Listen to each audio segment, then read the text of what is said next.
Hello दोस्तों, नमस्कार। मैं दिलीप कुमार यादव। आप सभी लोगों का ऑप्टिमम एजुकेशन गाइडेंस पे स्वागत है। दोस्तों, हम बिहार शिक्षक भर्ती का प्रैक्टिस सेट साइंस के चला रहे थे, तो उसी पे आज दूसरा दिन। तो जिन लोगों का भी पेपर है वे ज़्यादा से ज़्यादा इस वीडियो को शेयर करें और इस वीडियो को पूरा देखें, क्योंकि हम ये क्वेश्चनों का ये नहीं कि हम केवल क्वेश्चन सॉल्व करवा रहे हैं, उस क्वेश्चन से रिलेटेड हम जो भी और भी अदर इंफॉर्मेशन है वो भी दे रहे हैं, ताकि अगर वो सेम क्वेश्चन ना आए लेकिन अगर उससे जुड़ा हुआ आए तो वो आप लोगों से बन जाए। और ये पूरा बिहार के पैटर्न पे ही बनाया गया है। तो चलिए स्टार्ट करते हैं। क्वेश्चन है कि निम्न में से कौन सा विटामिन रक्त स्कंदन के लिए आवश्यक है। तो ब्लड क्लॉटिंग के लिए कौन सा विटामिन आवश्यक होता है? विटामिन ए, विटामिन बी 12 या विटामिन के या विटामिन डी। तो देखो, अगर बात की जाए कि विटामिन ए, जब तक आप लोग इसका राइट आंसर बताइए कि इसका आंसर क्या होगा। तो देखो, विटामिन ए का रासायनिक नाम क्या होता है? रेटिनॉल। विटामिन बी 12, तो विटामिन बी 12 का रासायनिक नाम क्या होता है? साइनोकोबाल्मिन। साइनोकोबालामिन। विटामिन के का रासायनिक नाम क्या होता है? फिलोक्विनोन।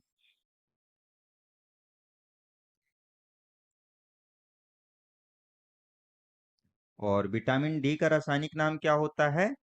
तो विटामिन डी का होता है क्या? कैल्सीफेरॉल।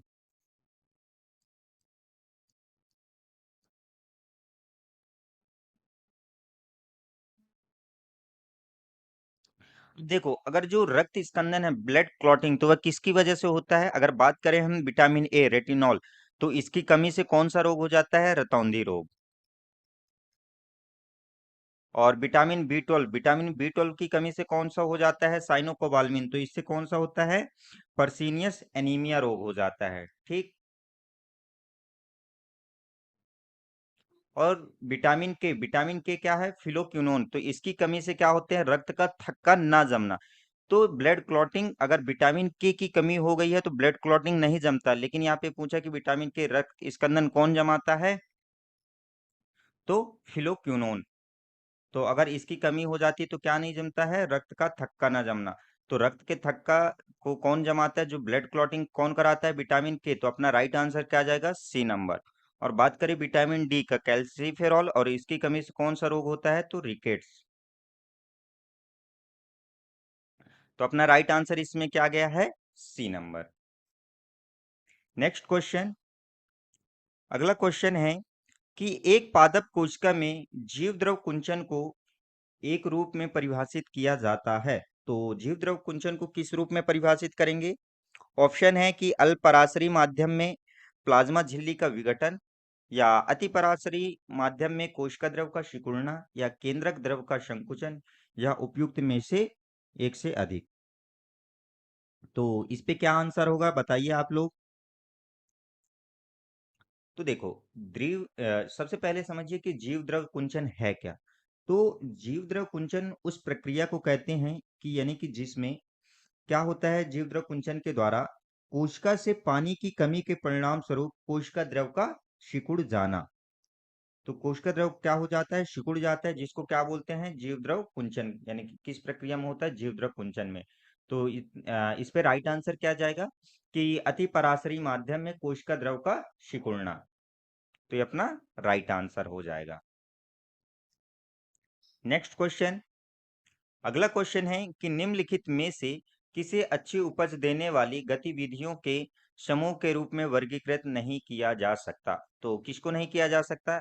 फसल दक्षता में सुधार, या फसल सुरक्षा में सुधार, या फसल उत्पादन में सुधार, या फसल की किस्म में सुधार, या उपयुक्त में से कोई नहीं, या उपयुक्त में से एक से अधिक। तो इस पे राइट आंसर क्या होगा?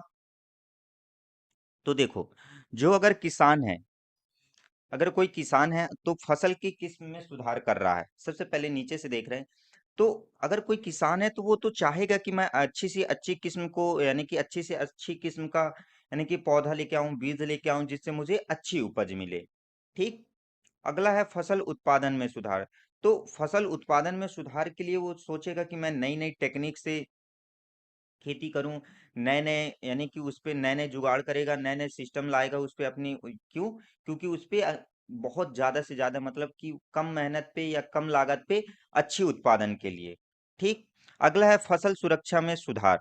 तो अगर जो किसान है देखेगा कि अगर उसके खेतों में उसके पौधों में क्या लग रहे हैं, कीट लग रहे हैं, खरपतवार हैं, तो वो क्या करेगा कि उसकी सुरक्षा करेगा।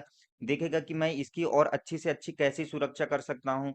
वो खरपतवार नाशी लेके आएगा और भी कई तरीके से अपनाता है, घरेलू तरीके अपनाते हैं। ठीक। जो गांव के होंगे तो उनको तो मालूम ही होगा ना। तो ये भी सही है क्योंकि ये भी किसान करता है, ये भी सोचेगा, ये भी करेगा। लेकिन अगर फसल दक्षता में सुधार, तो यानी कि ये यानी कि जो अच्छी उपज देने वाली गतिविधियों में है तो उसके रूप में तो वर्गीकृत नहीं किया गया ना। क्योंकि अच्छी उपज तो इन्हीं के माध्यम से हम कर सकते हैं कि उसमें यानी कि सुरक्षा करके, उत्पादन में सुधार करके, किस्मों में सुधार करके। तो ये उपज के अंतर्गत, लेकिन दक्षता में तो ये तो उपज से हटके है। तो अपना राइट आंसर क्या जाएगा? ए नंबर। क्योंकि नहीं का भाई क्या होता है? नहीं होता है। राइट आंसर क्या हो गया? ए नंबर। Next question. अगला क्वेश्चन है कि निम्नलिखित में से किसने सुझाव दिया कि जीवन सरल अकार्बनिक अणु से विकसित हुआ होगा? स्टेनले एल मिलर, या जेवीएस हॉल्डेन, या ग्रेगर मेंडल, या चार्ल्स डार्विन, या उपयुक्त में से कोई नहीं, या उपयुक्त में से एक से अधिक। तो इस पे क्या राइट आंसर होगा बताइए आप लोग। तो देखो, हम बात करें सबसे पहले चार्ल्स डार्विन की, तो चार्ल्स डार्विन ने एक बुक लिखी थी, कौन सी? On the origin of species. ये क्वेश्चन बहुत पूछता है कि चार्ल्स डार्विन के द्वारा कौन सी बुक लिखी गई थी। On the origin of species. Origin of species. और चार्ल्स डार्विन है तो इन्होंने क्या दिया था? इन्होंने विकास सिद्धांत दिया था। इन्होंने बताया था, इसी बुक में इन्होंने उल्लेख किया था कि जो जीवों का जीवन है, जो जीवों का विकास हो रहा है, वह कैसे संघर्षमय हो रहा है, यानी कि एक दूसरे को कंपटीशन करते हुए यानी कि इनका विकास होता है। तो विकास के बारे में इन्होंने बताया था। किसने? चार्ल्स डार्विन ने। तो ये इन्होंने क्या दिया था? विकास सिद्धांत दिया था। और अगर बात करें हम ग्रेगर मेंडल की, तो जो ग्रेगर जॉन मेंडल हैं, इन्होंने किसकी खोज की थी? आनुवांशिकता की।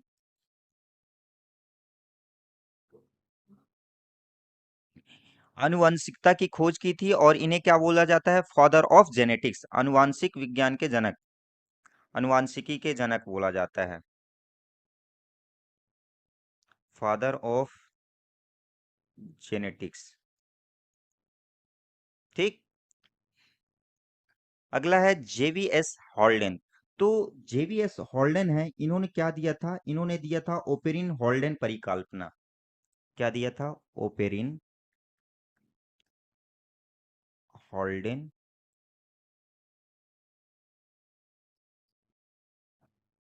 परिकल्पना। तो इन्होंने ओपेरिन हॉल्डेन परिकल्पना में क्या बताया था कि जो जीवन का विकास है वह साधारण अकार्बनिक अणुओं से हुआ होगा। तो इस पे अपना राइट आंसर क्या जाएगा? जेवीएस हॉल्डेन। यह किसने बताया कि जो जीवन सरल अकार्बनिक अणुओं से होता है? तो यह किसने बताया है? जेवीएस हॉल्डेन ने बताया। और किस परिकल्पना पे? तो ओपेरिन हॉल्डेन परिकल्पना पे। तो ओपेरिन हॉल्डेन परिकल्पना पे उन्होंने बताया था कि जो जीवन है, तो जीवन का जो विकास होता है वह साधारण अकार्बनिक अणुओं से होता है। ठीक। तो अपना राइट आंसर क्या जाएगा? B number. और बात कर लेते हैं स्टेनले एल मिलर ने। तो जो स्टेनले एल मिलर हैं, इन्होंने क्या बताया था? तो इन्होंने बताया था कि जो पृथ्वी में जो प्रतिकृति होती है और जो अकार्बनिक यौगिकों के द्वारा, यानी कि जो जीवन का प्रदर्शन है, इन्होंने जो पृथ्वी की प्रतिकृति और अमीनो अम्ल के द्वारा उनका विकास हुआ है, ऐसा बताया था। किसने? तो स्टैनले एल मिलर ने बताया था। और इन्होंने इनके प्रयोग का क्या नाम है? तो इनके प्रयोग का नाम था मिलर उरे प्रयोग।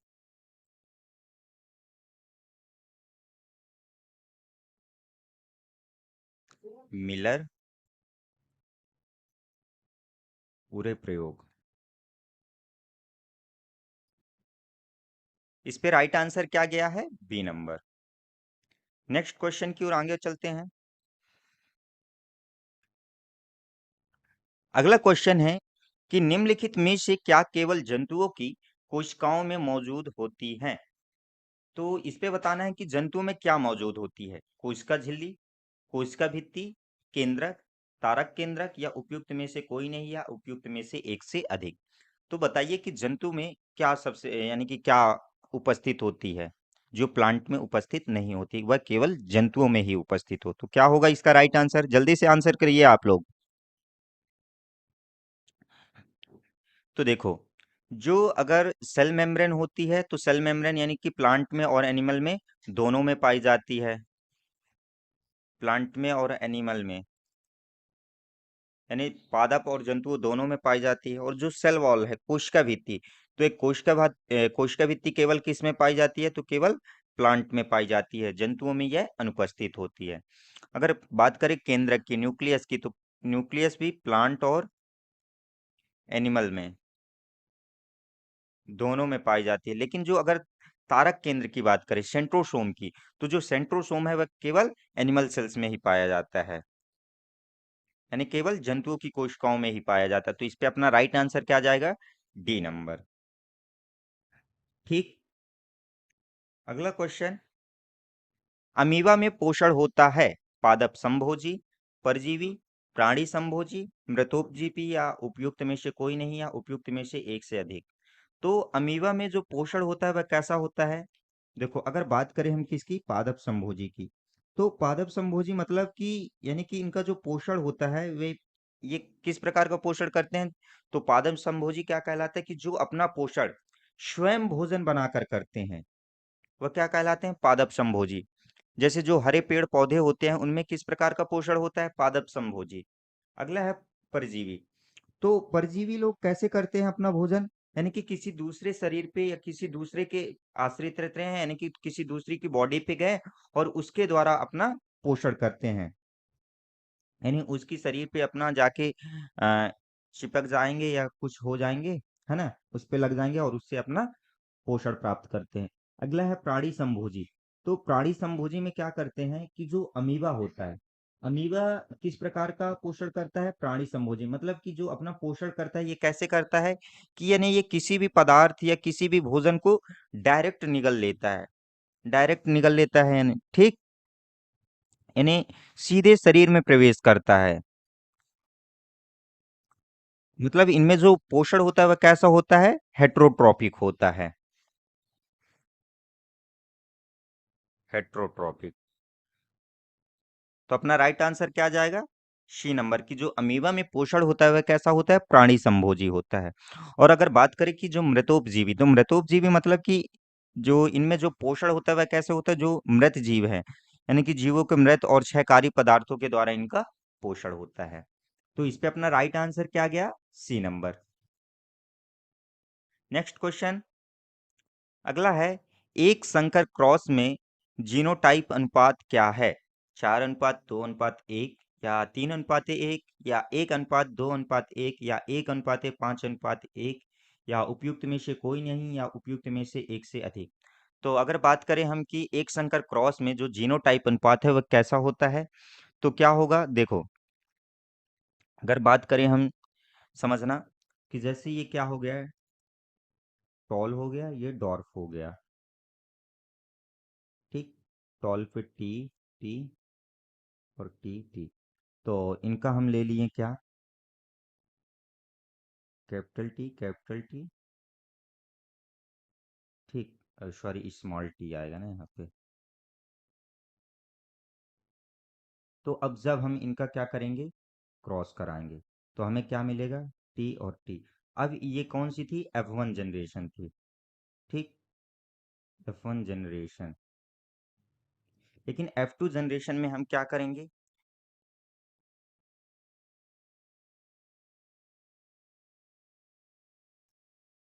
F2 जनरेशन में हम ये टी और ये टी और ये टी और ये टी को फिर से क्रॉस कराएंगे।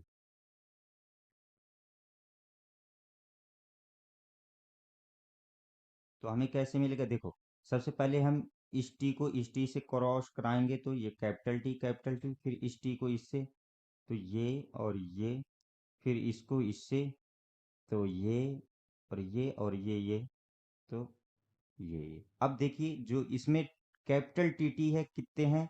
एक, इधर लिख दे रहे हैं, है ना? एक।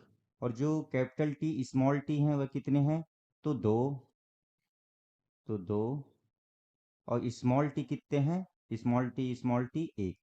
तो जो हमें जीनोटाइप अनुपात मिला है वह कैसे मिला है? 1:2:1। तो अपना राइट आंसर क्या जाएगा? C number. सी अपना राइट आंसर हो जाएगा। ठीक। तो इस प्रकार के जो क्रॉस होते हैं एक संकर क्रॉस को क्या बोलते हैं? जीन प्रारूपिक क्रॉस भी बोला जाता है या इसको जीनोटाइप बोलते हैं। ठीक। नेक्स्ट क्वेश्चन अगला, कि जानवरों में निम्नलिखित में से कौन सा ऊतक संकुचन और विश्राम से गुजरता है? पेशी ऊतक, संयोजी ऊतक, उपकला ऊतक या तंत्रिका ऊतक? तो कौन सा ऊतक है जो संकुचन और विश्राम से गुजरता है? तो देखो, अगर सबसे पहले हम बात करें किसकी? तंत्रिका तंत्र की। ठीक। जो तंत्रिका तंत्र का ऊतक होता है वह क्या काम करता है? तो यह जो होता है यह उत्तेजना की प्रक्रिया को यानी कि नियंत्रण करने का काम करता है। किसको? उत्तेजना की प्रक्रिया को। उत्तेजना की प्रक्रिया को।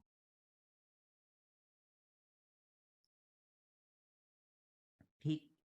और जो फिर अगला है उपकला ऊतक। तो जो उपकला ऊतक होता है यह कहाँ रहता है? तो यह शरीर की सतह और यानी कि शरीर की जो कैविटी होती है, गुहाएं होती हैं, उनको ढकने का काम करता है। ठीक। तो शरीर की सतह एवं शरीर की गुहाओं को या कैविटी, शरीर की गुहाओं को ढकने का काम करता है। को ढकने का कार्य करता है।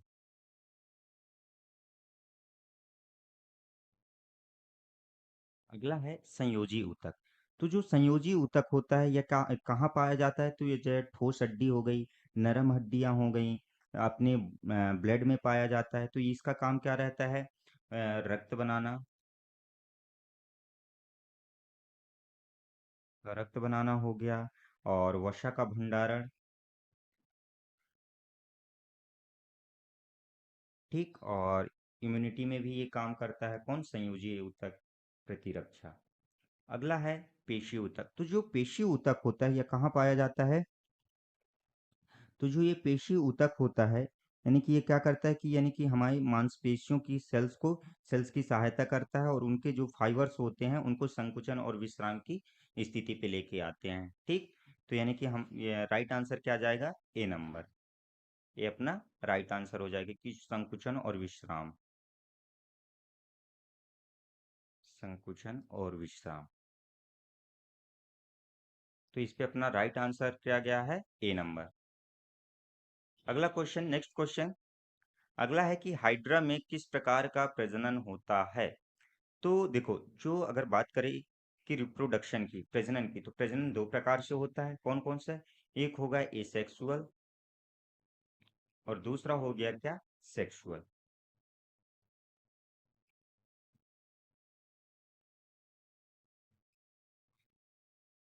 मतलब अलैंगिक और लैंगिक। तो जो प्रजनन होता है, रिप्रोडक्शन, तो जो प्रजनन होता है वह दो प्रकार से होता है। कौन कौन से? एसेक्सुअल और सेक्सुअल, लैंगिक और अलैंगिक प्रजनन। तो जो हाइड्रा होता है, तो हाइड्रा में किस टाइप का पाया जाता है? तो हाइड्रा में अलैंगिक प्रजनन होता है। अब अलैंगिक प्रजनन में भी कई टाइप होते हैं, जैसे द्विखंडन हो गया, स्पोर फॉर्मेशन के द्वारा, या मुकुलन के द्वारा, या विखंडन के द्वारा। तो जो हाइड्रा है, तो हाइड्रा में जो प्रजनन होता है वह किसके द्वारा? यानी कि मुकुलन के द्वारा होता है। अब मुकुलन के द्वारा होता कैसे है? मुकुलन या बडिंग। ठीक। तो जो हाइड्रा है, तो हाइड्रा में होता क्या है कि देखो, जैसे ये हाइड्रा का प्लांट है। ठीक। ये हाइड्रा का प्लांट है। तो इसमें क्या होता है कि इस हाइड्रा के प्लांट में क्या हो गया? ठीक। ये हाइड्रा का, तो इसमें क्या होता है कि छोटी छोटी पहले बड निकलती हैं। ठीक। ये ऐसी छोटी छोटी क्या निकलेंगी, बड निकलेंगी। और ये बड क्या करती हैं कि थोड़ी सी ग्रोथ हुई, और ग्रोथ होने के बाद क्या हो गई, अलग हो जाती है। अलग होकर के अपने फिर से ये पूरा न्यू हाइड्रा बना लेती हैं। फिर एक नया हाइड्रा का निर्माण कर लेती हैं। ठीक। तो इनमें जो होता है यानी कि कैसा होता है, मुकुलन के द्वारा होता है, बडिंग के द्वारा प्रजनन होता है। तो अपना राइट आंसर क्या आ जाएगा, सी नंबर। Next question. दोस्तों मजा आ रहा है आप लोगों को पढ़ने में, कैसा लग रहा है? अगर दोस्तों मजा आ रहा हो यार तो शेयर कर दो, है ना। तो चलिए नेक्स्ट क्वेश्चनों की ओर। अगला है, उच्च कोटि पादपों की पार्श्विक मूल कहाँ से उगती है? अंतःत्वचा, एपिडर्मिस या वल्कुट कॉर्टेक्स या परिरम पेरिसाइकल या बाह्य त्वचा यानी एपिडर्मिस। तो जो पादपों की पार्श्विक मूल है वह कहाँ से उगती है? तो बात करें हम कि जो पार्श्विक मूल होती है वह कहाँ से उगती है, तो अगर बात करें सबसे पहले किसकी, बाह्य त्वचा की, इपिडर्मिस की। तो इपिडर्मिस के द्वारा, इसके द्वारा क्या होता है कि जो एक कोश की मूल रोम होती हैं उनका उत्पादन होता है। ठीक। और यह सबसे बाहरी परत होती है। और बात करें किसकी, परिरम्भ की, पेरीसाइकल की। तो पेरीसाइकल के द्वारा ही किसका, जो पार्श्व मूलें होती हैं, पार्श्व रूट्स होती हैं, उनका निर्माण होता है। ठीक। तो जो मूल है, पार्श्विक मूल तो कहाँ से उगती हैं, तो परिरम्भ से, पेरीसाइकल से उगती है। तो अपना राइट आंसर क्या आ जाएगा, सी नंबर। और जो अंत त्वचा होती है इपिडर्मिस, तो इपिडर्मिस के द्वारा क्या होता है कि यानी कि यह वल्कुट की सबसे आंतरिक सतह होती है, और यह ढोल के आकार की जो कोशिकाएं होती हैं उनको अपने अंदर समेटे हुए यानी कि शामिल किए रहती है। ठीक। अब चलिए नेक्स्ट क्वेश्चन की ओर। अगला है, समसूत्री विभाजन की सबसे लंबी अवस्था है। तो जो समसूत्री विभाजन है, समसूत्री विभाजन की जो सबसे लंबी अवस्था है वह कौन सी होती है? प्रोफेज, मेटाफेज, एनाफेज, टीलोफेज या उपयुक्त में से कोई नहीं या उपयुक्त में से एक से अधिक। तो बताइए इसका राइट आंसर क्या होगा। तो देखो, जो समसूत्री विभाजन है, तो समसूत्री विभाजन होता क्या है कि यानी कि इसके द्वारा जो डॉटर सेल्स होती हैं, यानी कि जो मातृ कोशिका होती है, मातृ कोशिका के द्वारा दो पेरेंट्स कोशिकाओं का निर्माण होता है। किसमें? समसूत्री विभाजन में। ठीक। तो जो समसूत्री विभाजन है, तो समसूत्री विभाजन में सबसे जो लंबा चरण है वह किसका होता है? प्रोफेज का होता है। ठीक। और प्रोफेज के द्वारा क्या क्या होते हैं, तो यानी कि जो इसमें सेंट्रोसोम होता है, सेंट्रोसोम वह दो में विभाजित हो जाता है। ठीक। और इसी फेज में ही क्या होता है कि सेल का डिवीजन होता है, और सेल के डिवीजन के बाद क्या होती है, उनमें नई कोशिकाओं का निर्माण होना शुरू हो जाता है। तो अपना राइट आंसर क्या आ जाएगा, ए नंबर। नेक्स्ट क्वेश्चन, कि कोलीफॉर्म क्या क्या अर्थ है? जीवाणुओं का समूह, सूक्ष्म जीवों का समूह, या रोगों का समूह, या उपयुक्त में से एक से अधिक, या उपयुक्त में से कोई नहीं। तो कोलीफॉर्म होता क्या है? तो ये कोलीफॉर्म होते क्या है कि जो कोलीफॉर्म है यानी कि ये बैक्टीरियो का समूह कहलाता है, जीवाणुओं का समूह। ठीक। तो अपना राइट आंसर क्या जाएगा, ए नंबर। और ये पाए कहाँ जाते हैं, तो ये मानव की आंतों में पाए जाते हैं।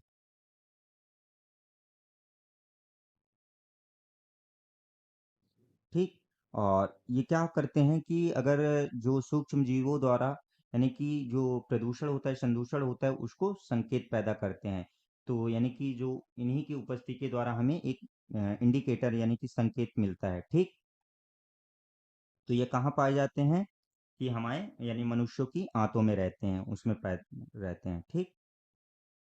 तो अपना राइट आंसर क्या गया, ए नंबर।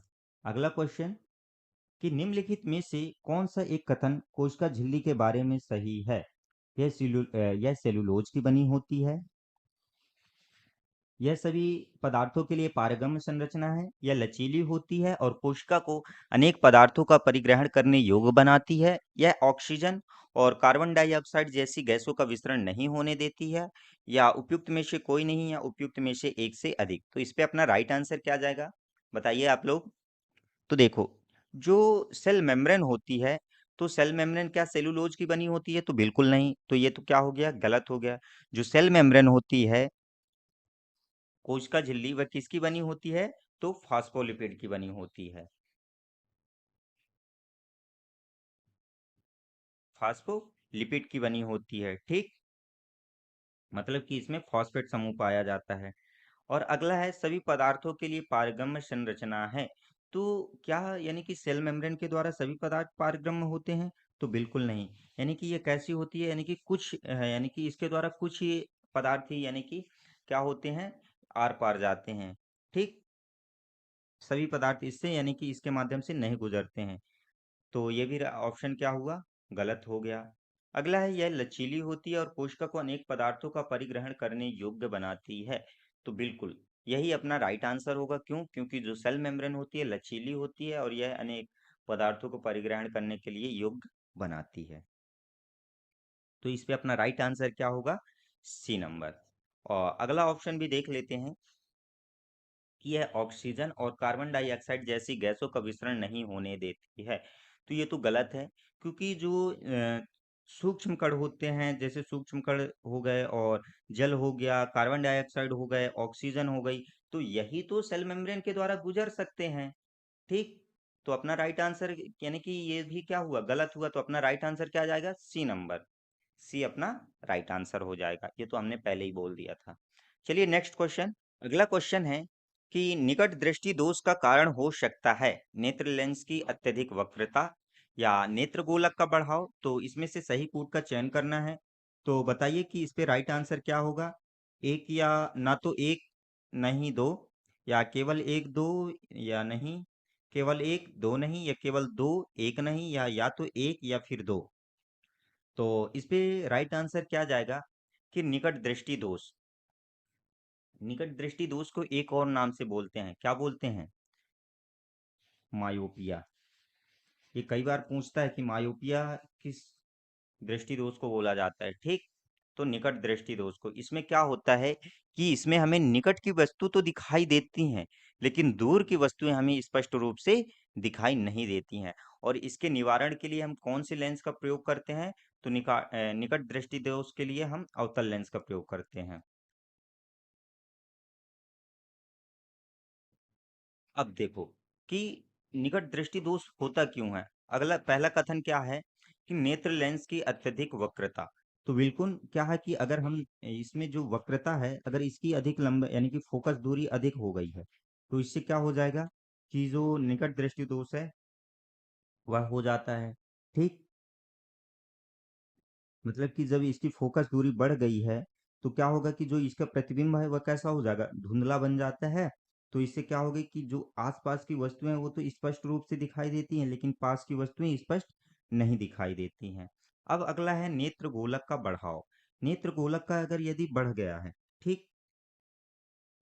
तो अगर देखो नेत्र के यानी कि नेत्र गोलक के आकार में वृद्धि हो गई है, तो क्या होता है कि जो प्रतिबिंब है वह कहाँ बनेगा, जस्ट रेटिना के सामने बनता है। ठीक, तो अगर रेटिना के सामने बन रहा है, तो उससे क्या हो जाता है कि निकट दृष्टि दोष हो जाता है। यानी कि हमें क्या होगा, अगर जस्ट रेटिना के पास बनेगा तो हमें पास की वस्तुएं तो दिखाई देंगी, लेकिन दूर की वस्तुएं स्पष्ट रूप से दिखाई नहीं देती हैं।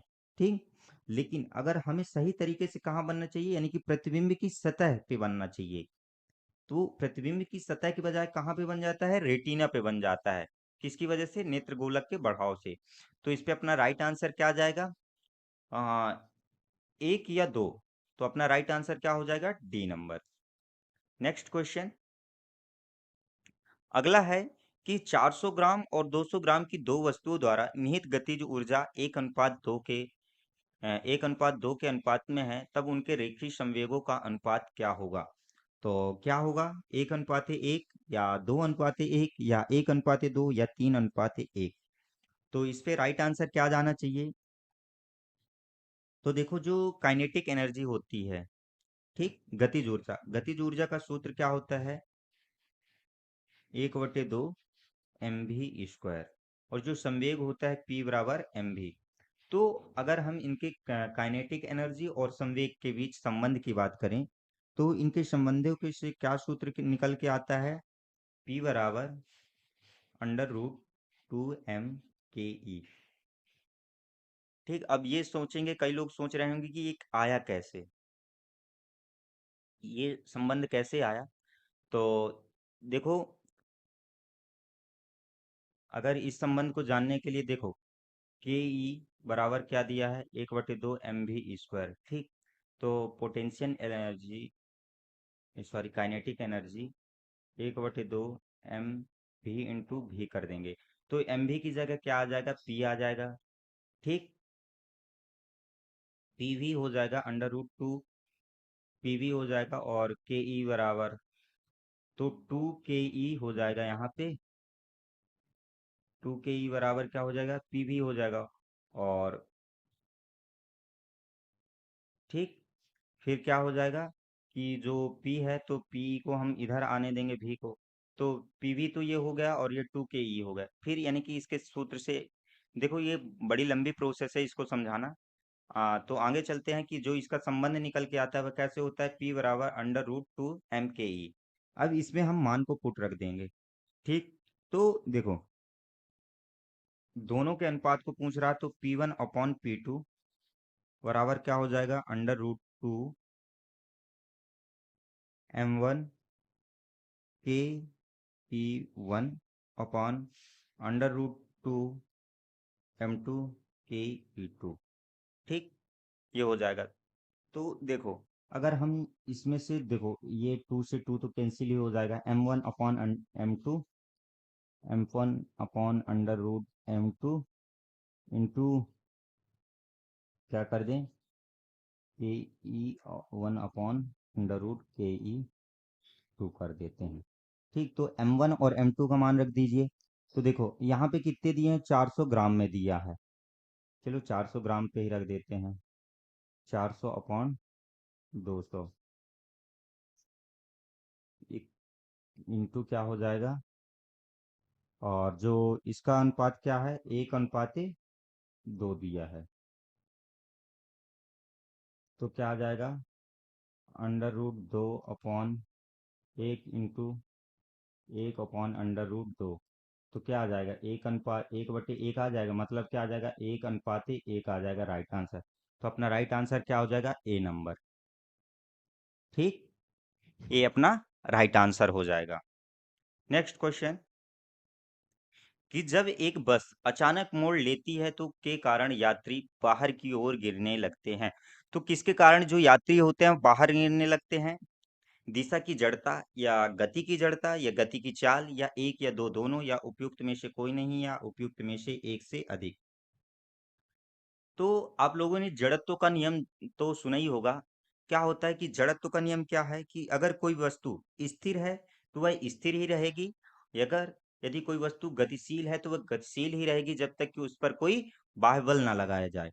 ठीक, तो देखो अपन जैसे बस में बैठे हैं, तो अभी यानी कि गाड़ी की चाल क्या है, चल एक समान चल रही, लेकिन हम बैठे हैं, तो मतलब हम पे कोई बाह्य बल नहीं लग रहा, तो हम क्या हैं। लेकिन क्या होता है कि जैसे ही गाड़ी अचानक से मुड़ती है, तो क्या लगता है कि बाहरी बाह्य बल लगता है, जिससे क्या होता है कि बस के साथ हम भी यानी कि मुड़ जाते हैं। तो यानी कि क्या होता है कि जैसे ही दिशा मुड़ी, तो जो जड़त्व है वो भी होता है, मुड़ जाता है। तो इस पे अपना राइट आंसर क्या आ जाएगा, ए नंबर की दिशा की जड़ता। तो अपना राइट आंसर क्या हो जाएगा, ए नंबर। नेक्स्ट क्वेश्चन, कि 3 किलोग्राम की एक वस्तु विरामावस्था पर है। अब 3 सेकंड के लिए वस्तु पर 6 न्यूटन बल लगाया जाता है, तो मीटर प्रति सेकंड में इसके द्वारा अधिग्रहित वस्तु का वेग ज्ञात कीजिए। तो क्या होगा इस पे राइट आंसर बताइए, 12, 6, 9 या 8। तो देखो, जो रेखीय संवेग होता है वह कितना होता है, P बराबर mv। और जो यानी कि जो गति के दूसरे नियम पे, कि जो रेखीय संवेग में परिवर्तन की दर निकाय पर लागू बाहरी बल के समान अनुपातिक होती है, ये कौन होता है, दूसरा बल कहलाता, यानी कि जो गति का समीकरण का दूसरा नियम है रेखीय संवेग के परिवर्तन के नियम, तो उस पे, तो उसके अनुसार जो अपना क्या हो जाएगा, कि जो फोर्स यानी एफ पर बल लगाया जाता है, तो एफ बराबर क्या हो जाएगा, एम ए हो जाएगा। ठीक, तो अगर यदि हम देखो किसी वस्तु का द्रव्यमान m बराबर क्या दिया है, 3 किलोग्राम दिया है। ठीक, और प्रारंभिक वेग u बराबर कितना दिया है, u बराबर तो दिया नहीं है ना, यानी कि 0 मीटर प्रति सेकंड, 0 मीटर प्रति सेकंड है। और t बराबर कितना दिया है, 3 सेकंड। और f बराबर कितना दिया है, 6 न्यूटन। तो अगर हम रखें क्या, f बराबर ma में, तो 6 न्यूटन, ठीक, 6 न्यूटन हो जाएगा। और m जो है कितना है, 3। और त्वरण की बात करें तो त्वरण क्या होता है, अंतिम वेग माइनस प्रारंभिक वेग। तो अंतिम वेग क्या हो जाएगा, v minus you upon T हो जाएगा। अंतिम वेग माइनस प्रारंभिक वेग बटे समय हो जाएगा, ये त्वरण होता है, ठीक।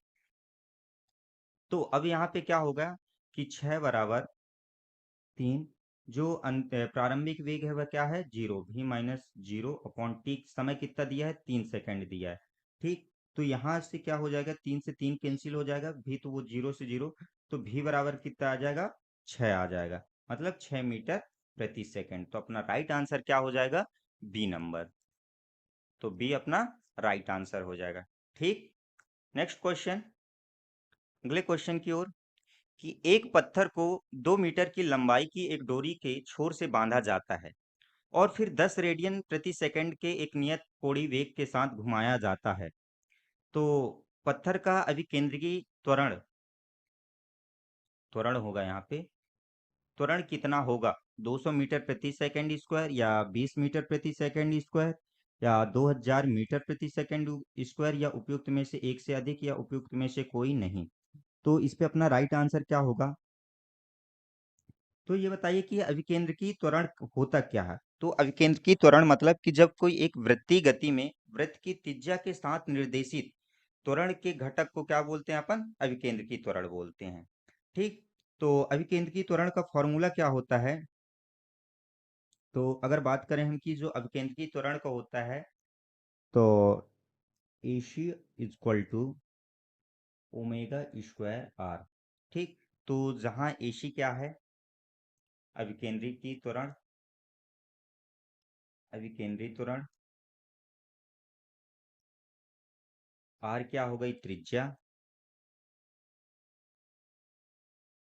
और ओमेगा क्या हो गया, कोणीय वेग। तो देखो, जो अगर इस फॉर्मूले पे हम क्या रखें, मान रखें, तो अगर ओमेगा का मान कितना दिया है, 10 रेडियन, ठीक। और आर त्रिज्या दी हुई है कितनी हमें, 2 मीटर, है ना।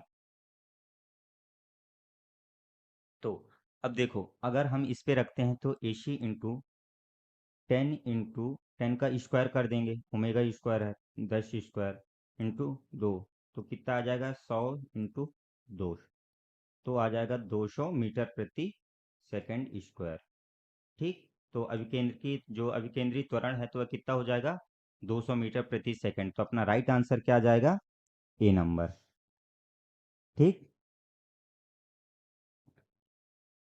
नेक्स्ट क्वेश्चन की ओर, ये तो समझ में आ रहे हैं ना आप लोगों को।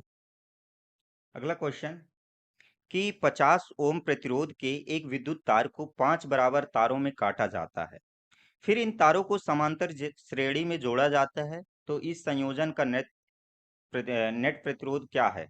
तो क्या होगा, 2 ओम होगा, या 10 ओम होगा, या 0.5 ओम होगा, या उपयुक्त में से एक से अधिक, या उपयुक्त में से कोई नहीं। तो सबसे पहले ये बताइए कि समांतर श्रेणी का फॉर्मूला क्या होता है।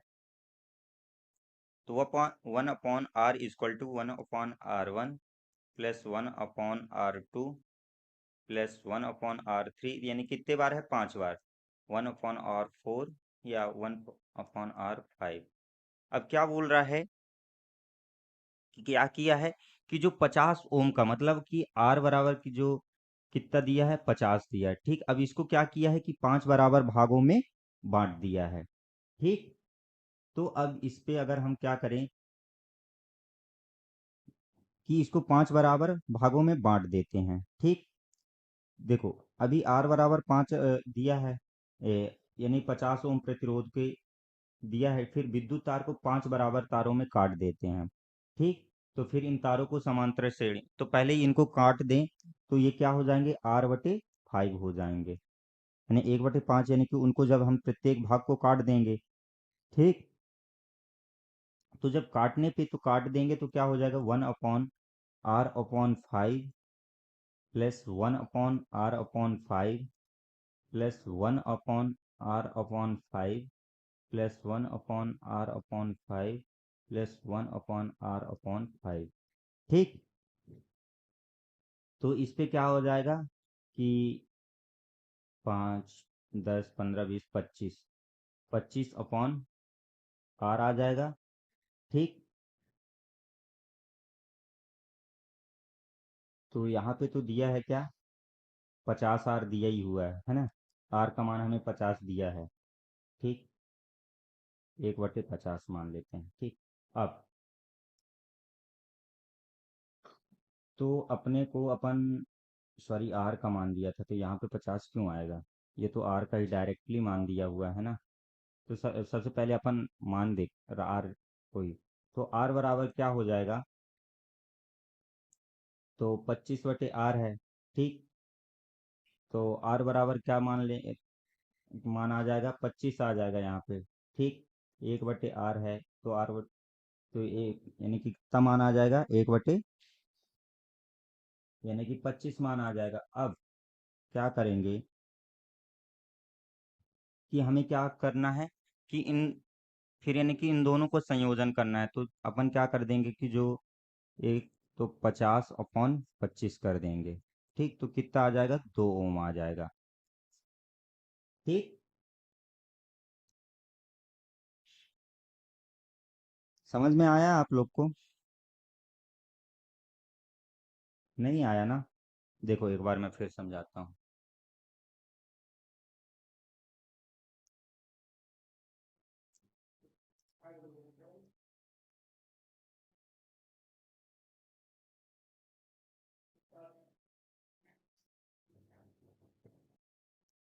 देखो जो हमको ये मान मिल रहा था r/25, को भी रफ कर देता हूँ मैं।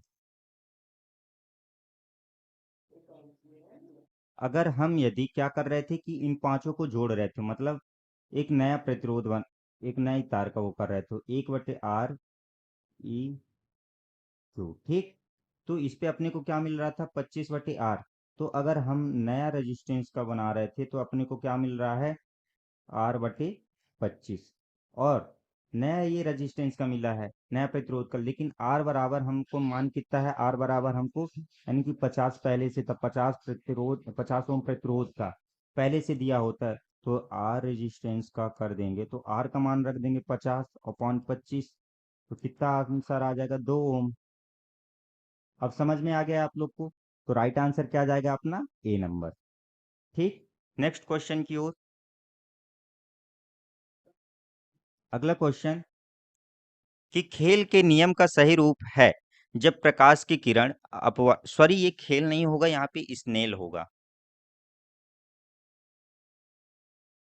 वही तो, हमें भी खेल का नियम, यहाँ पे क्या है, स्नेल के नियम का सही रूप है जब प्रकाश की किरण अपवर्तनांक n1 वाले माध्यम से अपवर्तनांक n2 वाले माध्यम से यात्रा कर रही हो। तो स्नेल का फॉर्मूला क्या होता है, तो अगर हम स्नेल के फॉर्मूले की बात करें तो स्नेल का फॉर्मूला क्या होता है, साइन आई अपॉन साइन आर। तो साइन आई अपॉन साइन आर के माध्यम से क्या हो जाएगा, देखो जो यानी कि एनुअल वाले, क्या बोला है कि जब प्रकाश की किरण अपवर्तनांक n1 वाले माध्यम से अपवर्तनांक n2 वाले माध्यम में यात्रा कर रही हो। तो अगर वहां से, कहाँ से, n1 से n2 वाले माध्यम में कर रही हो यात्रा, तो क्या आ जाएगा कि साइन आई अपॉन साइन आर बराबर क्या हो जाएगा कि n2 माइनस n1। ये कैसे हो गया कि देखो, अगर हम कोई, अगर यदि प्रकाश की किरण ये है, ठीक, यहाँ से, ठीक, अब वो यानी कि क्या कर रही है कि यहाँ से ऐसे प्रवेश कर रही है, लेकिन क्या होगा कि सघन से विरल में, यानी कि विरल से सघन में जाने पे क्या होती है कि यानी कि झुक जाती है, थोड़ी सी मुड़ जाती है ना। तो यहाँ पे तो क्या है, आई हो गया, और यहाँ पे ये क्या बन जाती है, आर। ठीक, तो क्या हो जाता है कि साइन आई अपॉन साइन आर बराबर n2 माइन अपॉन n1। तो अपना राइट आंसर क्या आ जाएगा, बी नंबर। नेक्स्ट क्वेश्चन की ओर।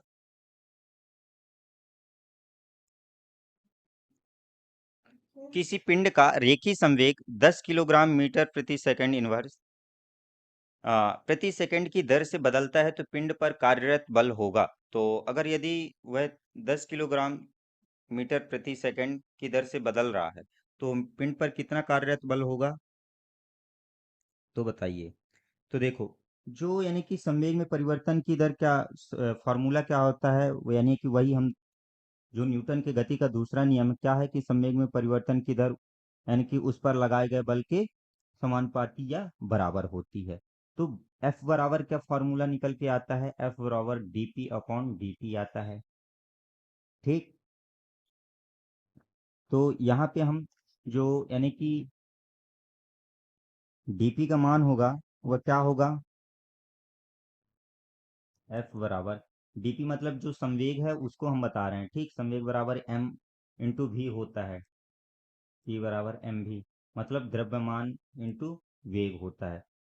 ठीक, तो जो dp होगा वह कितना हो जाएगा? 10, और समय क्या है? प्रति सेकंड, मतलब 1 सेकंड में, तो ये 1 हो जाएगा। तो F बराबर क्या हो जाएगा? यानी कि 10 आंसर आ जाएगा। तो 10 न्यूटन बल का SI मात्रक क्या होता है? न्यूटन होता है। ठीक, और संवेग का SI मात्रक क्या होता है? तो देखो, अगर बात करें हम किसकी? संवेग की, तो संवेग कैसी राशि है? सबसे पहले ये तो सदिश राशि है, और इसका SI मात्रक होता है क्या? किलोग्राम मीटर प्रति सेकंड स्क्वायर। तो वैसे इस पे राइट आंसर क्या गया? 10 न्यूटन। ठीक, राइट आंसर क्या गया? B number. नेक्स्ट क्वेश्चन की ओर, कि दो ब्लॉक का घनत्व 1200 किलोग्राम मीटर प्रति क्यूब और 800 किलोग्राम प्रति मीटर क्यूब है, तो उनके सापेक्षिक घनत्व का अनुपात क्या होगा? 3:2, या 2:3, या 1:2, या उपयुक्त में से एक से अधिक, या उपयुक्त में से कोई नहीं। तो क्या होगा इस पे? सबसे पहले समझिए कि जो सापेक्षिक घनत्व है, सापेक्षिक घनत्व होता क्या है? तो पदार्थ का घनत्व और 4 डिग्री सेंटीग्रेड पर पानी के घनत्व के अनुपात को क्या कहते हैं? पदार्थ का सापेक्षिक घनत्व कहते हैं। किसको किसको? पदार्थ का घनत्व और 4 डिग्री सेंटीग्रेड पर पानी के घनत्व के अनुपात को क्या बोलते हैं? सापेक्षिक घनत्व बोला जाता है। ठीक, तो रो बराबर क्या होता है? पदार्थ का घनत्व, पदार्थ के घनत्व को किससे डिनोट करते हैं? रो से, पदार्थ का घनत्व, और रो डब्ल्यू से यानी कि वाटर से पानी के घनत्व को, मतलब 4 डिग्री सेंटीग्रेड पर पानी का घनत्व, पानी का घनत्व। अब क्या है कि जो फार्मूला होता है यानी कि रो वन या रो टू अपन दे दिए। ठीक, रो वन कितना हो जाएगा? 1200 किलोग्राम मीटर क्यूब, और रो टू हो जाएगा कितना? 800 किलोग्राम, 800 किलोग्राम प्रति मीटर क्यूब। अब हम इनके बीच की यानी कि संबंध की बात करें कि इनके अनुपात की बात करेंगे। ठीक, तो सबसे पहले अगर हम पहले उसकी बात करें तो रिलेटिव डेंसिटी कितनी होती है? तो रिलेटिव डेंसिटी हो जाएगी कितनी? P upon P W. ठीक, पी अपॉन पी डब्ल्यू हो जाएगी इनके दोनों की रिलेटिव डेंसिटी, मतलब कि यानी कि इनका सापेक्षिक अनुपात। ठीक, तो पी कितना मान दिया है? 1200, और जो वाटर वाला है पी टू, वह कितना दिया है? 800। तो इसको अगर हम 4 से डिवाइड कर दें तो 4×3=12, 4×2=8, तो कितना आ जाएगा? 3:2 आ जाएगा। तो अपना राइट आंसर क्या आ जाएगा? ए नंबर। ठीक, ये अपना राइट आंसर हो जाएगा। नेक्स्ट क्वेश्चन, कि चंद्रमा की सतह पर एक वस्तु का भार 60 न्यूटन है, तो पृथ्वी की सतह पर इसका भार क्या होगा? तो देखो, आप लोग को तो मालूम ही होगा कि जो चंद्रमा पर गुरुत्वाकर्षण होता है वह पृथ्वी की तुलना में कितना होता है? 1/6 होता है। ठीक, तो अगर हमें क्या पूछा है यहाँ पे? पृथ्वी की सतह पर इसका भार पूछ रहा है, तो पृथ्वी के गुरुत्वाकर्षण की माप के यानी कि उस पे करेंगे तो कितना आ जाएगा? सबसे पहले यहाँ पे तो यानी कि वेट ऑफ मून बराबर 1/6 वेट ऑफ अर्थ होता है। ठीक, तो वेट ऑफ मून दिया है कितना? 60 न्यूटन, और 1/6 वेट ऑफ अर्थ, तो वेट ऑफ अर्थ हो जाएगा कितना? 60 × 6, मतलब वेट ऑफ अर्थ हो जाएगा कितना, 360 न्यूटन। तो अपना राइट आंसर क्या हो जाएगा, बी नंबर। बी अपना राइट आंसर हो जाएगा। ठीक, नेक्स्ट क्वेश्चन। किसी निकाय के लिए विस्थापन समय का ग्राफ x के समानांतर है तो इस कथन से क्या निष्कर्ष निकाला जा सकता है। निकाय एक समान गति में है, निकाय स्थिर है, निकाय एक वक्राकार पथ के साथ घूम रहा है, उपयुक्त में से एक से अधिक या उपयुक्त में से कोई नहीं। तो इस पे अपना राइट आंसर क्या होगा।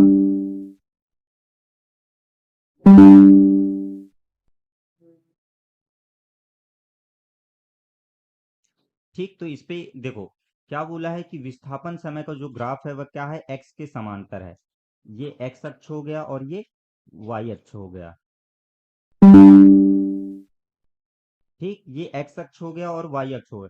और यहाँ पे क्या बोला है कि जो इसका ग्राफ है वो क्या है, एक्स के समांतर है, मतलब कि इसके समांतर है।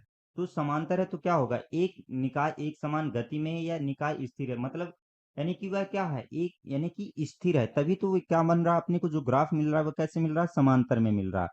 तो इस पे अपना राइट आंसर क्या आ जाएगा, बी नंबर। Next question. अगला क्वेश्चन कि पराध्वनिक तरंगों की आवृत्ति होती है 20 हर्ट्ज से कम, 20 किलो हर्ट्ज से ज्यादा, या 20 हर्ट्ज के बराबर, या 20 हर्ट्ज से ज्यादा और 20 किलो हर्ट्ज से कम, या उपयुक्त में से कोई नहीं, या उपयुक्त में से एक से अधिक। तो बात करें हम कि जो सबसे पहले की जो आवृत्ति की इकाई किससे नापी जाती है, हर्ट्ज से, ये आप जान लीजिए। और आवृत्ति होती क्या है, तो इकाई समय में निश्चित बिंदु से गुजरने वाली तरंगों की संख्या क्या कहलाती है, आवृत्ति कहलाती है। ठीक, तो अगर बात करें हम सबसे पहले किसकी, अपसरव की, अपसरव तरंगों की, मतलब अपसरव तरंगे क्या कहलाती हैं कि जिनका यानी कि 20 हर्ट्ज से कम हो। ठीक, और ये ध्वनि कहाँ निकलती हैं, तो जैसे भूकंप हो, ज्वालामुखी विस्फोट हो, तो उनके द्वारा उत्पन्न होती हैं। ठीक, तो अपसरव तरंगों की कितनी होती हैं, 20 हर्ट्ज, 20 हर्ट्ज से कम होती हैं इनकी ध्वनि। ठीक, और अपसरव के बाद श्रव्य ध्वनि, जिसको हम सुन सकते हैं। तो श्रव्य ध्वनि कितनी या श्रव्य तरंगे कितनी होती हैं, 20 से 20,000।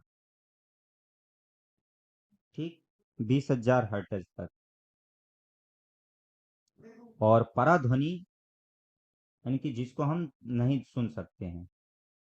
ठीक, तो ये कितनी होती है, तो 20,000 या 20,000 हर्ट्ज या 20 किलो हर्ट्ज से अधिक। ठीक, तो इससे जो अधिक होती है यानी कि इसको हम नहीं सुन सकते हैं, उसको क्या बोलते हैं, पराध्वनिक। तो पराध्वनिक तरंगों की आवृत्ति जो होती है वह कितनी होती है, 20 किलो हर्ट्ज से अधिक होती है। तो अपना राइट आंसर क्या आ जाएगा, बी नंबर।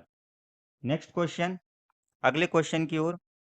अगला है कि एक प्रतिध्वनि सुनाई देगी यदि मूल ध्वनि और परावर्तित ध्वनि के बीच का समय अंतराल 1/10 सेकंड से अधिक हो, या मूल ध्वनि और परावर्तित ध्वनि के बीच के समय का अंतराल 1/10 सेकंड से कम है, या मूल ध्वनि और परावर्तित ध्वनि के बीच का समय अंतराल 1/120 सेकंड से अधिक है, या मूल ध्वनि और परावर्तित ध्वनि के बीच का समय अंतराल 1/120 सेकंड से कम है, या उपयुक्त में से कोई नहीं, या उपयुक्त में से एक से अधिक। तो हमें जो प्रतिध्वनि है, तो प्रतिध्वनि कब सुनाई देती है कि जब यानी कि क्या हो कि मूल ध्वनि और परावर्तित ध्वनि के बीच का समय अंतराल जो कैसा हो, 1/10 सेकंड से अधिक हो, मतलब कि 0.21 सेकंड के अंतराल पे हो। तो अपना राइट आंसर क्या हो जाएगा, ए नंबर। ठीक, और यानी कि ये प्रतिध्वनि को स्पष्ट रूप से सुनने के लिए कितनी दूरी पे खड़े होने चाहिए। एक क्वेश्चन ये भी बनता है, कई बार पूछा गया है कि प्रतिध्वनि को सुनने के लिए हमें कितनी दूरी पे खड़े रहना चाहिए, तो 17.2 मीटर। ठीक, तो अपना राइट आंसर इसमें क्या गया है, ए नंबर। Next question. अगला है कि श्वेत प्रकाश के स्पेक्ट्रम में कौन सा रंग सबसे कम विचलित होता है, लाल, हरा, पीला, बैगनी, या उपयुक्त में से कोई नहीं। तो कौन सा रंग विचलित होता है, तो देखो जब हम प्रिज्म में हम यहाँ से श्वेत कर्ण गुजारते हैं, ठीक, यहाँ पे श्वेत कर्ण गुजारें तो यह कितने 7 रंगों में डिवाइड हो जाती है। 1, 2, 3, 4, 5, 6, 7। तो इसका क्रम क्या रहता है? बै, जा, नी, हा, पी, ना, ला। बैजानी हैप्पी नाला। तो जो अगर सबसे अधिक विचलन किस में होता है? बैगनी रंग में। और सबसे कम विचलन किस में होता है? लाल में। ठीक। बैजानी हैप्पी नाला, बैगनी, जामुनी, नारंगी, हरा, पीला, नारंगी, लाल। सॉरी, यहाँ पे बैजानी नीला होगा और यहाँ से नारंगी। तो जो यानी कि कौन सा रंग सबसे कम विचलित होता है? तो लाल। ठीक। और अगर बात कर ले कि तरंग दैर्घ्य किसका सबसे अधिक होता है, तो जल जो लाल होता है, लाल का सबसे तरंग दैर्घ्य सबसे अधिक। तरंग दैर्घ्य सबसे तरंग दैर्घ्य सबसे अधिक होता है, और जो प्रकीर्णन होता है वह सबसे कम होता है। प्रकीर्णन सबसे कम। ठीक। तो इस पे अपना राइट आंसर क्या गया है? इस पे अपना राइट आंसर क्या गया? ए नंबर। ठीक। नेक्स्ट क्वेश्चन की ओर। विद्युत चुम्बकीय प्रेरण की घटना है बॉडी को चार्ज करने की प्रक्रिया, या एक कॉइल के माध्यम से गुजरने वाली धारा के कारण चुंबकीय क्षेत्र उत्पन्न करने की प्रक्रिया, या चुंबक और कॉइल के बीच सापेक्ष गति के कारण कॉइल में प्रेरित धारा, या उपयुक्त में से एक से अधिक, या उपयुक्त में से कोई नहीं। तो जो फैराडे का नियम होता है, यानी कि फैराडे का चुंबकीय प्रेरण का नियम है कि जब भी एक बंद यानी कि प्रवाही लूप से घिरे क्षेत्र के माध्यम से जब चुंबकीय क्षेत्र प्रवाह बदलता है, तो लूप में क्या होता है? एक ईएमएफ उत्पन्न हो जाता है। ठीक। तो यानी कि जो इसके अनुसार क्या हो जाएगा कि जो चुंबक और कॉइल के बीच सापेक्ष गति है, उसके कारण क्या होता है? कॉइल में प्रेरित धारा होती है। तो इसमें अपना राइट आंसर क्या हो जाएगा? C number. Next question. अगला क्वेश्चन है कि निम्नलिखित में से कौन सा भोजन का घटक नहीं है? विटामिन, कार्बोहाइड्रेट, प्रोटीन, संतुलित आहार, या उपयुक्त में से कोई नहीं, या उपयुक्त में से एक से अधिक। तो कौन है भोजन का घटक? तो देखो, अगर हम बात करें कि जो विटामिन, कार्बोहाइड्रेट, प्रोटीन, ये सभी क्या हैं? ये विटामिन यानी कि भोजन के घटक हैं। लेकिन जो संतुलित आहार होता है, ये क्या है?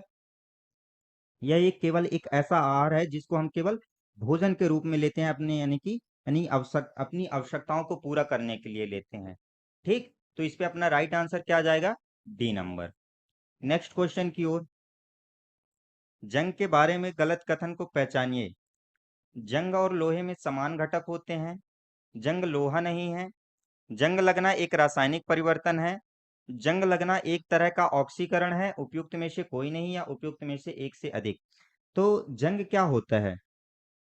तो देखो, जो जंग का सबसे पहले बताइए कि जंग क्या है, यानी कि रासायनिक सूत्र क्या होता है? तो Fe2O3 इंटू XH2O। ठीक। ये क्या होता है? जंग का रासायनिक सूत्र होता है। अब बताइए कि जो जंग लग गई है, तो जंग और लोहे में समान घटक होते हैं, या जंग लोहा नहीं है। जंग लगना एक रासायनिक परिवर्तन है, या जंग लगना एक तरह का ऑक्सीडेशन ऑक्सीकरण है। तो मतलब कि जब जंग लगता है तो यह एक तरह का क्या है? ऑक्सीडेशन है। ये भी सही है। और जो जंग लगना है, ये कैसा है? एक रासायनिक परिवर्तन है। और जंग जो होता है वह लोहा नहीं है, तो ये भी है। लेकिन क्या बोला कि जंग और लोहे में समान घटक होते हैं, तो बिल्कुल गलत है ये। तो अपना राइट आंसर क्या आ जाएगा? ए नंबर। Next question. अगला है कि निम्नलिखित में से केंद्रिका का कार्य क्या है? राइबोसोम का निर्माण, अनुवांशिक जानकारी का संचरण, प्रोटीन का गठन, या उपयुक्त में से एक से अधिक, या उपयुक्त में से कोई नहीं। तो बात करें कि जो प्रोटीन का गठन है, तो प्रोटीन का गठन किसके द्वारा किया जाता है? राइबोसोम के द्वारा। और अनुवांशिक जानकारी का संचरण, तो जो अनुवांशिक जानकारियों का संचरण किया जाता है वह किसके द्वारा? यानी कि केंद्रक के द्वारा किया जाता है। तो केंद्रक के अंदर ही क्या पाई जाती है? केंद्रिका पाई जाती है। ठीक। तो जो केंद्रिका का कार्य क्या होता है? कि राइबोसोम का निर्माण करना। तो अपना राइट आंसर क्या आ जाएगा? ए नंबर।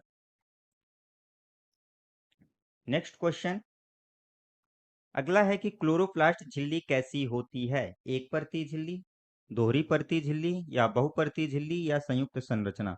तो जो आप लोग क्लोरोप्लास्ट या हरित लवक देखे होंगे, तो जो हरित लवक होता है, तो हरित लवक में कैसा होता है कि इसमें दोहरी परतीय झिल्ली पाई जाती है। ठीक, एक आउटर मेम्ब्रेन और इनर मेम्ब्रेन। तो जो आउटर मेम्ब्रेन होती है, यानी कि आउटर मेम्ब्रेन के अंदर ही इनर मेम्ब्रेन होती है, जिसमें स्ट्रोमा और थैलेकॉइड वगैरह पाए जाते हैं।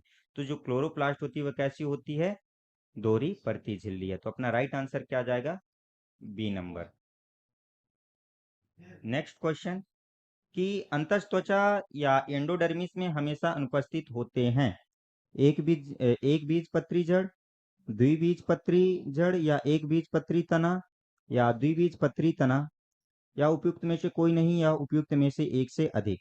तो अगर बात करें हम कि जो एक बीजपत्री जड़ है, तो जो मोनोकॉट रूट होती है, तो मोनोकॉट रूट में क्या क्या पाए जाते हैं? तो इसमें यानी कि इपिडर्मिस भी पाई जाती है, कॉर्टेक्स भी पाई जाती है, एंडोडर्मिस भी पाई जाती है, पेरिसाइकल भी पाई जाती है, वेस्कुलर बंडल भी पाए जाते हैं इसमें। तो जो एक बीजपत्री है, तो इसका यानी कि राइट ऑप्शन तो गलत हो गया, क्योंकि जो एंडोडर्मिस है वह तो इसमें पाई जाती है। बात करें द्विबीजपत्री जड़ की, डाइकॉट रूट की, तो डाइकॉट रूट जो होता है, तो डाइकॉट रूट में भी क्या क्या पाए जाते हैं? पेरिसाइकल पाई जाती है, वेस्कुलर बंडल पाया जाता है, और स्टील पाई जाती है इसमें, और एंडोडर्मिस भी पाई जाती है। ठीक, तो ये भी आंसर क्या हुआ अपना? गलत हो गया। जो एक बीजपत्री तना होता है, जो मोनोकॉट रूट होता स्टेम होता है, तो इसमें क्या होता है कि इसके चारों ओर क्या होते हैं? वेस्कुलर बंडल होते हैं और बाह्य त्वचा होती है। ठीक, बाह्य त्वचा और इसके अंदर स्क्लेरन काइमा होती है। लेकिन जो एंडोडर्मिस होती है, वह एंडोडर्मिस क्या होती है? अनुपस्थित होती है। तो अपना राइट आंसर क्या आ जाएगा? C number. ठीक, तो अपना राइट आंसर क्या हो जाएगा? C number. नेक्स्ट क्वेश्चन की ओर आप।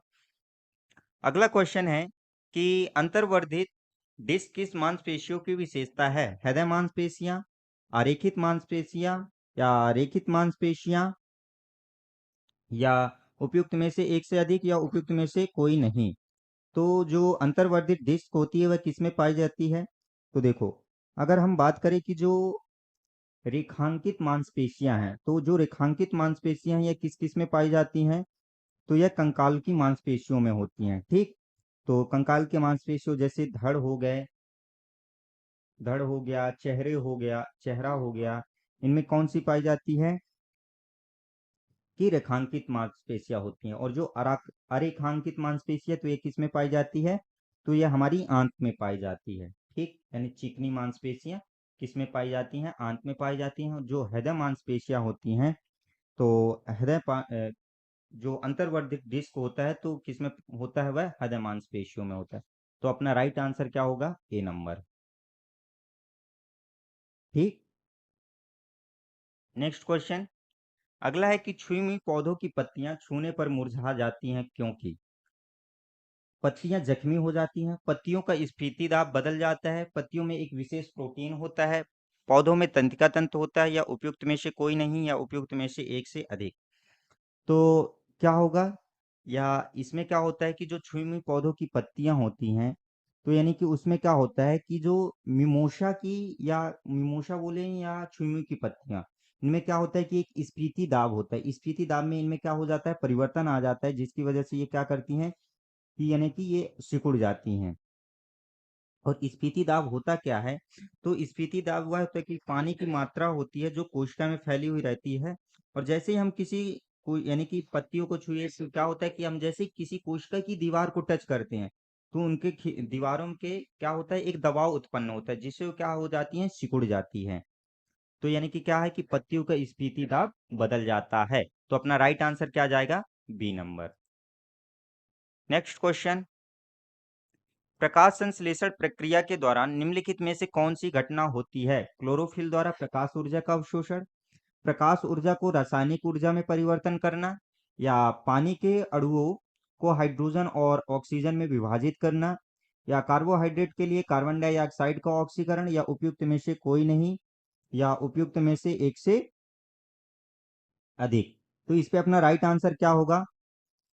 देखो, कि अगर हम यदि क्लोरोफिल द्वारा प्रकाश का ऊर्जा का अवशोषण कर रहे हैं, तो बिल्कुल हम यानी कि ऊर्जा का अवशोषण करते हैं।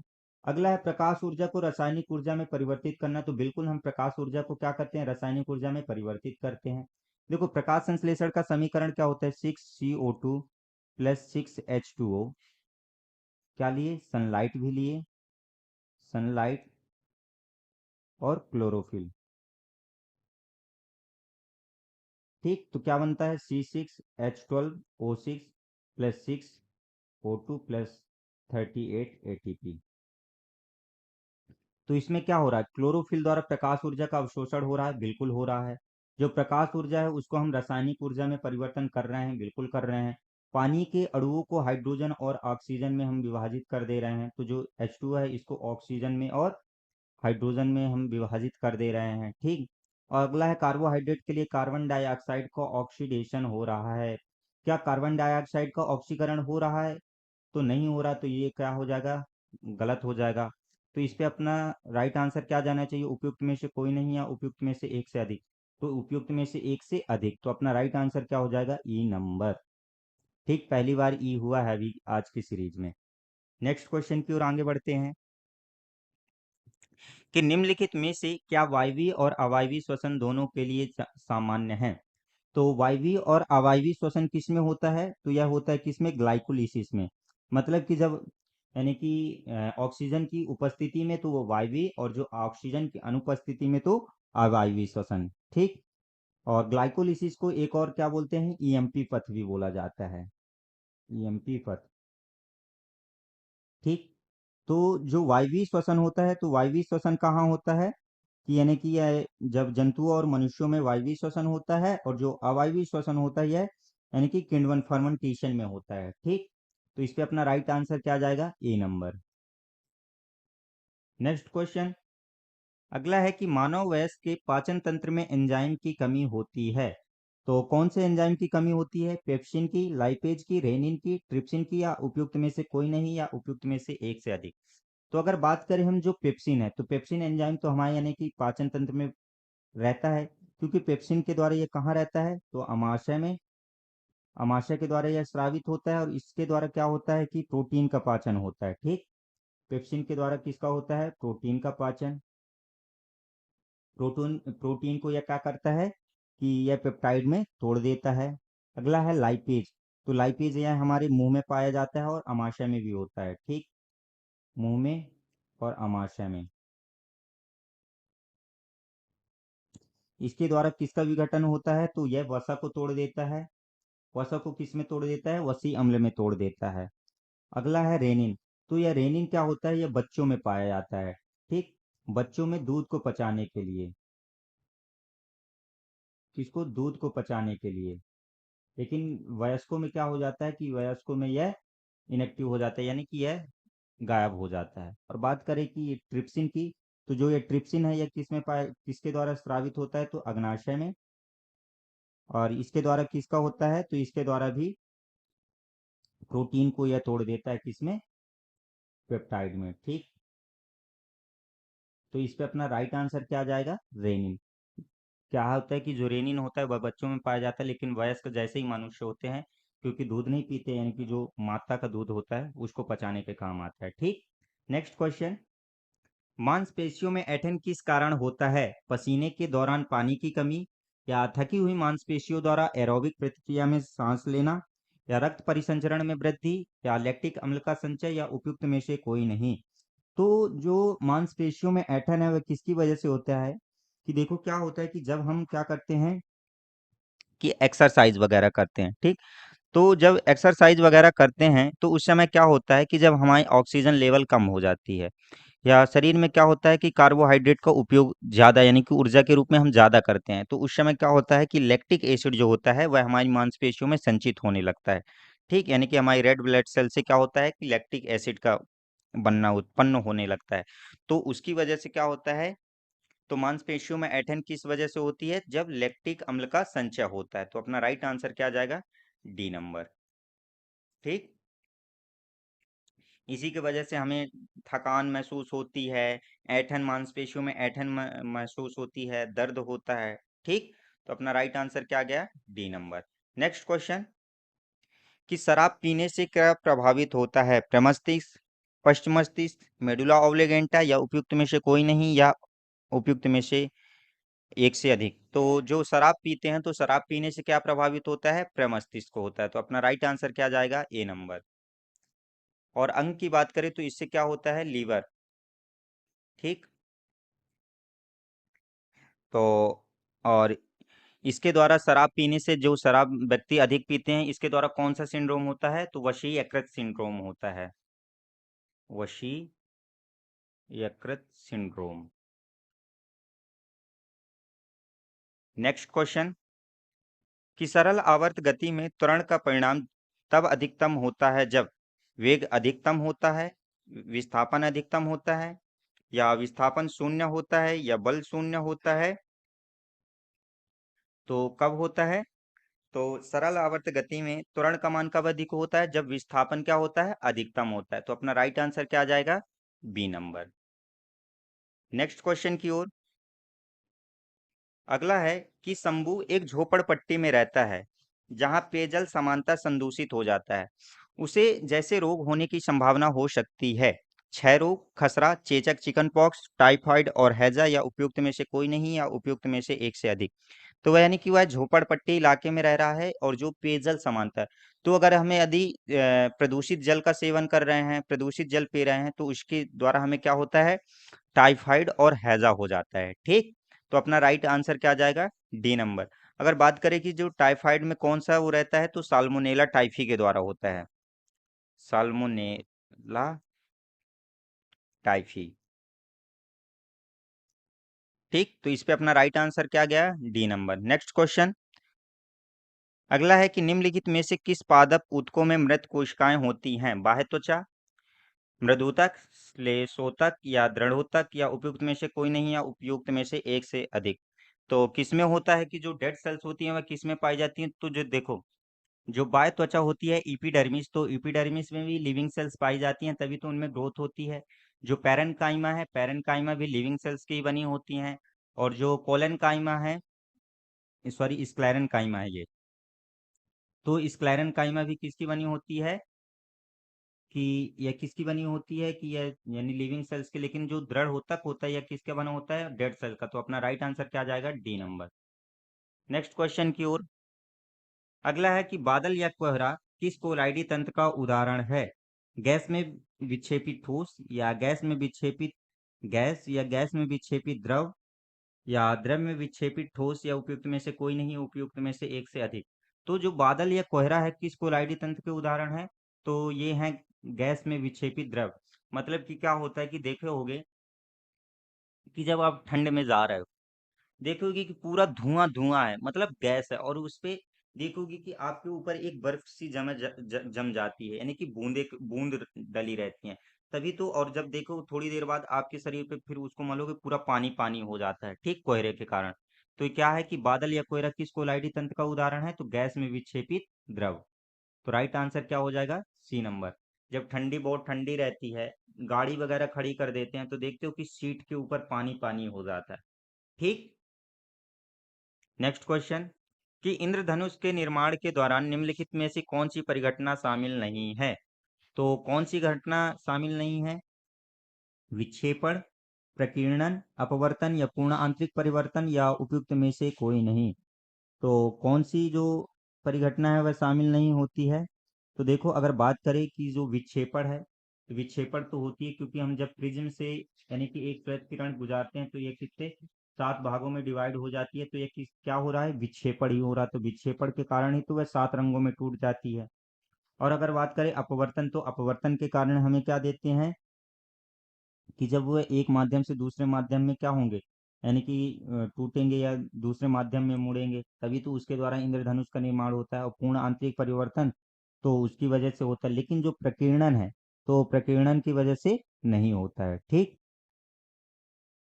प्रकीर्णन क्या होता है कि जब कोई प्रकाश की किरण गुजारी जाती है, तो यानी कि प्रकाश को अवशोषित किया जाता है, वो क्या कहलाता है? प्रकीर्णन। तो ये राइट, ये नहीं का भाई नहीं क्या हो जाएगा? Right answer. मतलब बी अपना राइट आंसर हो जाएगा। Next question. अगला है, निम्नलिखित में से क्या अम्ल को उदासीन कर सकता है? जल, मैग्नीशियम हाइड्रोक्साइड, सिरका, उपयुक्त में से एक से अधिक, या उपयुक्त में से कोई नहीं। तो अम्ल को कौन उदासीन कर सकेगा? क्या जल करेगा या सिरका या उपयुक्त? तो अम्ल को कौन उदासीन कर सकता है? तो मैग्नीशियम हाइड्रोक्साइड। मैग्नीशियम हाइड्रोक्साइड, इसको क्या बोलते हैं? मिल्क ऑफ मैग्नीशिया भी बोला जाता है। Milk of magnesia. Milk of magnesia, ये इसमें क्या होते हैं कि यह HCl और किसका,